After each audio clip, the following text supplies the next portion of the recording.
নমস্কাৰ বন্ধুসকল, যিসকলৰ নেকি 2020-21 বছৰৰ চৰকাৰী ঘৰৰ তালিকাত নাম আছে তেখেতসকলৰ আধাৰ কাৰ্ড আৰু জব কাৰ্ডৰ অত্যন্ত প্ৰয়োজনীয়। যদি ব্যক্তিসকলৰ জব কাৰ্ড নাই তেনেহ'লে কেনেদৰে আবেদন কৰিব আৰু এই ফৰ্মখন ক'ত পাব, এই ফৰ্মখন কেনেদৰে ফিলআপ কৰিব, সকলোবোৰ মই আজি এইটো ভিডিঅ'ত জনাম। গতিকে ভিডিঅ'টো অলপো স্কিপ নকৰি শেষলৈ চাই থাকিব। আৰু এটা সৰু ৰিকুৱেষ্ট, যদি চেনেলটোত প্ৰথমবাৰৰ বাবে আহিছে চেনেলটোত প্লিজ ছাবস্ক্ৰাইব কৰিব আৰু যদি ভিডিঅ'টো ভাল লাগে এটা লাইক কৰি দিব।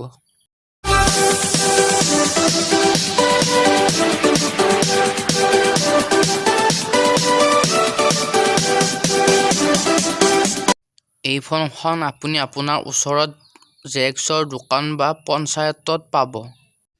ইয়াত আবেদনকাৰীৰ নাম শুদ্ধভাৱে আবেদনকাৰীৰ নামটো বহুৱাই দিব, আবেদনকাৰীৰ পিতৃ বা স্বামীৰ নামটো বহুৱাই দিব, গাঁৱৰ নামটো বহুৱাই দিব আৰু এই ঘৰবোৰত পৰিয়ালৰ সদস্যৰ নাম।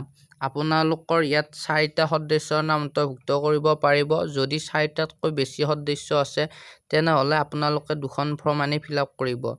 তাৰপিছত দিছে আবেদনকাৰীৰ লগত সম্বন্ধ, আবেদনকাৰীৰ মানুহটোৰ লগত আপোনাৰ সম্বন্ধ কি, তাৰপিছত বয়স, লিংগ, তাৰপিছত বেংকৰ একাউণ্ট, ডাকঘৰৰ বেংক ক'ড, সদস্যজনৰ শাৰীৰিকভাৱে অক্ষম নে কি, যদি অক্ষম হয় সক্ষম দিব, যদি শাৰীৰিকভাৱে অক্ষম নহয় তেনেহ'লে নহয় দিব। তাৰপিছত 2018 চনৰ ভোটাৰ তালিকাৰ বাবে ঘৰৰ নম্বৰ কিমান আছিল সেইটো বহুৱাই দিব। 2018 চনত আবেদনকাৰীৰ ঘৰৰ নম্বৰটো কিমান আছিল সেইটো বহুৱাই দিব আৰু সকলোৰে ইয়াত ফটো কেইখন কাষত বহুৱাই দিব। তাৰপিছত এনেদৰে সকলোবোৰ ফিলআপ কৰিব। তলত দিব স্থান, আপোনাৰ গাঁওখনৰ নাম, তাৰপিছত তাৰিখ দিব, তাৰপিছত আবেদনকাৰীৰ চহীটো বুঢ়া আঙুলিৰ ছাপ দিব লাগিব, স্বাক্ষৰ বা বুঢ়া আঙুলিৰ ছাপ দিলে হ'ব। এইখন ফিলআপ কৰি আপোনাৰ অঞ্চলৰ পঞ্চায়তত জমা দিব লাগিব।